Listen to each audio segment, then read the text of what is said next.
नमस्कार दोस्तों, news and competition collector के चैनल में आपका स्वागत है। आज देखते हैं उत्तराखंड की महत्वपूर्ण खबरें। उत्तराखंड के महत्वपूर्ण पिछले 24 घंटे में घटी महत्वपूर्ण घटनाओं का इस वीडियो में दिखाया गया है। कृपया आप वीडियो को लास्ट अंत तक देखें तथा हो सके तो सब्सक्राइब एंड लाइक करना ना भूलिएगा। प्लीज़ सब्सक्राइब एंड लाइक और साथ में शेयर करना बिल्कुल भी ना भूलिएगा। देखते हैं आज की मुख्य खबरें। Uttarakhand breaking news.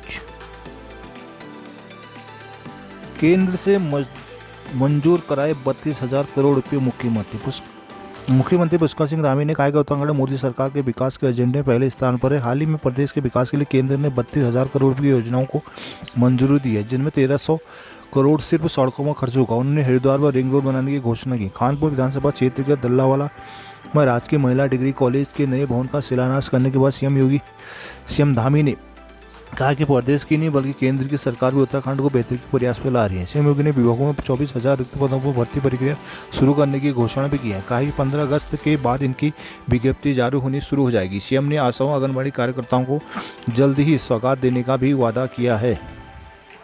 लगवाएंगे कॉलेज छात्र। राज्य के 105 डिग्री कॉलेजों में सितंबर पहले सप्ताह से स्नातक, तीसरे छठे स्नातकोत्तर चौथे सेमेस्टर की परीक्षा में विभिन्न कक्षाओं से प्रमोट किए गए छात्रों के एडमिशन की प्रक्रिया भी शुरू हो जाएगी। एहतियात के तौर पर कॉलेज के सभी छात्र छात्राओं को कोरोना की वैक्सीनेशन लगवानी होगी। इतना ही नहीं, प्राध्यापकों और शिक्षकेतर स्टाफ को भी टीका लगवाना होगा। उच्च शिक्षा निदेशालय ने सभी कॉलेजों को अपने यहाँ वैक्सीनेशन कैंप लगाने के निर्देश जारी किए हैं। डिग्री कॉलेजों में इन दिनों छात्र छात्राओं को ऑनलाइन की पढ़ाया जा रहा है।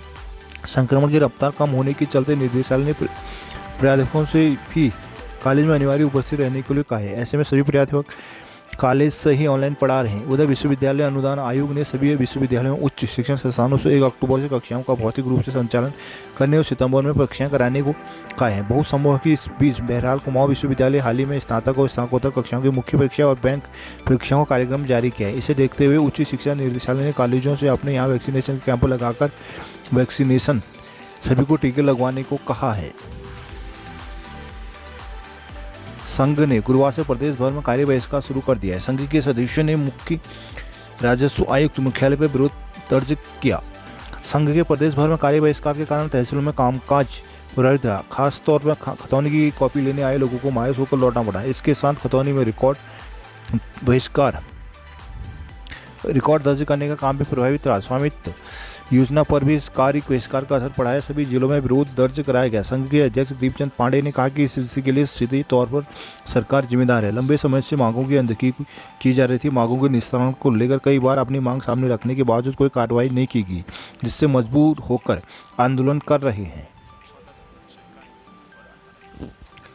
पुरुषों के लिए माधव सिंह भंडारी पुरस्कार शुरू करेंगे हरीश रावत। पूर्व सीएम सत्ता में आने में कांग्रेस तिलू रोतरी पुरस्कार की प्रक्रिया को पारदर्शी बनाएगी। साथ ही पुरुषों के लिए वीर माधव सिंह भंडारी पुरस्कार शुरू किए जाएंगे। गुरुवार को पूर्व सीएम हरीश रावत ने तिलू रोतरी पुरस्कारों पर उठे सवालों पर चिंता जगाई। इस साल इन पुरस्कारों में भाजपा पृष्ठभूमि में कई महिलाओं को पुरस्कृत किया गया है। रावत ने कहा कि जो लोग चयनित हुए हैं वो सुपात्र भी हो सकते हैं, लेकिन जो चयनित हैं वो राजनीतिक पृष्ठभूमि से हैं। राजनीतिक व्यक्ति का उद्देश्य निस्वार्थ या समाज सेवा नहीं कहा जा सकता है। इसके प्रयासों की कोशिश अपनी पार्टी को लाभ पहुंचाने की होती है। इस प्रक्रिया को निष्पक्ष बनाना आवश्यक है। या तो सक्रिय राजनीति से जुड़े हुए लोग चयनित न हो, और यदि आप उनका चयन करना ही है तो चयन में डिजिटल प्लेटफॉर्म का इस्तेमाल होना चाहिए।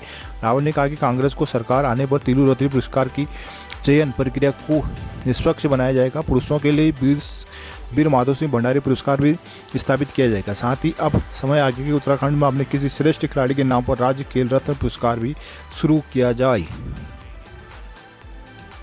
उत्तराखंड में कोरोना के 24 नए मरीज। उत्तराखंड में गुरुवार को कोरोना के 24 नए मरीज मिले। इसके साथ ही कुल मरीजों की संख्या 3,42,526 हो गई है। गुरुवार को 36 मरीजों को विभिन्न अस्पतालों में होम आइसोलेशन से छुट्टी दी गई।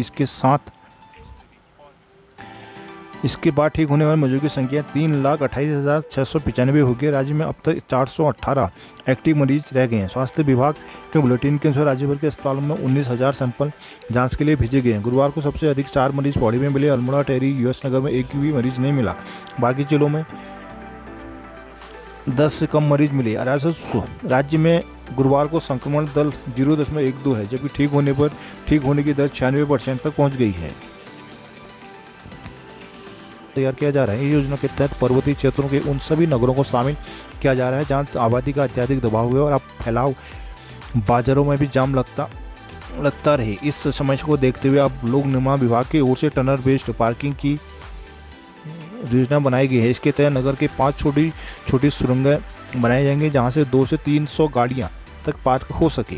पर्वतीय क्षेत्रों में टनल बेस्ड पार्किंग के संदर्भ में उत्तराखंड अंतरिक्ष उपयोग केंद्र के निदेशक और भूगर्भ वैज्ञानिक प्रोफेसर MPS बिष्ट का कहना है कि टनल मौजूदा वक्त की जरूरत है। इसके चलते पूरी दुनिया में इस पर जोर दिया जा रहा है, लेकिन यह काम पूरे भूगर्भीय अध्ययन के बाद ही किया जाना चाहिए। उन्होंने कहा कि उत्तराखंड हिमाचल भूकंप और भूगर्भीय दृष्टि से अत्यधिक संवेदनशील है। ऐसे में टनल बनाने में पहले हर क्षेत्र का विस्तृत अध्ययन होना चाहिए। इसके बाद ही इस परियोजना पर काम शुरू किया जाना चाहिए। श्रीनगर मेडिकल कॉलेज में फैकल्टी के 122 पदों को मंजूरी। सरकार ने श्रीनगर मेडिकल कॉलेज में MBBS सीटों की संख्या बढ़ाने को फैकल्टी के पद बढ़ा दिए हैं। अपर सचिव वित्त अरुणेंद्र सिंह चौहान ने इसके आदेश जारी किए। राज्य सरकार श्रीनगर मेडिकल कॉलेज में MBBS सीटें 100 से बढ़ाकर 150 करना चाहती है। इसी के तहत अब यहाँ विभिन्न विभाग professor, associate professor, assistant professor सहित सीनियर जूनियर रेजिडेंट के कुल 122 पदों को मंजूरी दी गई। इन पदों को हाल में कैबिनेट स्तर से मंजूरी मिली थी। श्रीनगर में नए पद मंजूर होने से कई नए विभागों का रास्ता साफ हो गया, जिससे वहां भविष्य में सुपर स्पेशलिटी विभाग की भी शुरू हो सकेंगे। इसके साथ ही श्रीनगर में PMR विभाग को भी मंजूरी मिल गई है।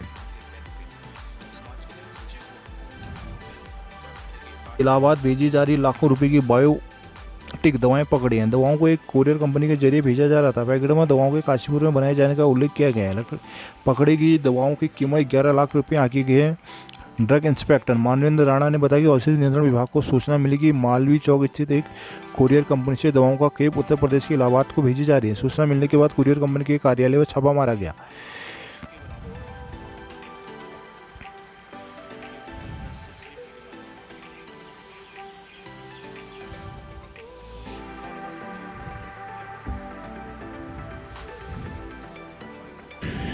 उत्तराखंड पुलिस के इंस्पेक्टर प्रदीप कुमार राणा को केंद्रीय गृह मंत्रालय ने medal for excellence in investigation award देने की घोषणा की है। राणा को यह पुरस्कार पौड़ी गढ़वाल के लक्ष्मण झूला थाना क्षेत्र में हुई महिला की हत्या के मामले में दोषी को आजीवन कारावास की सजा दिलाने के प्रयास के लिए दिया गया है। साल 2018 में लक्ष्मण झूला पौड़ी गढ़वाल में एक महिला की हत्या कर दी गई। इस हत्याकांड में किसी तरह के सबूत और साक्ष्य नहीं मिल रहे थे। इसमें इंस्पेक्टर प्रदीप कुमार राणा ने सभी CCTV कैमरों की जांच कर मामले को अंजाम तक पहुंचाया। जांच में एक स्कूटी में 2 पुरुष और एक महिला के सवार होने की बात सामने आई। स्कूटी नंबर के आधार पर पुलिस हत्यारोपियों तक पहुंचने में कामयाब रही। DGP अशोक कुमार ने राणा को बधाई दी।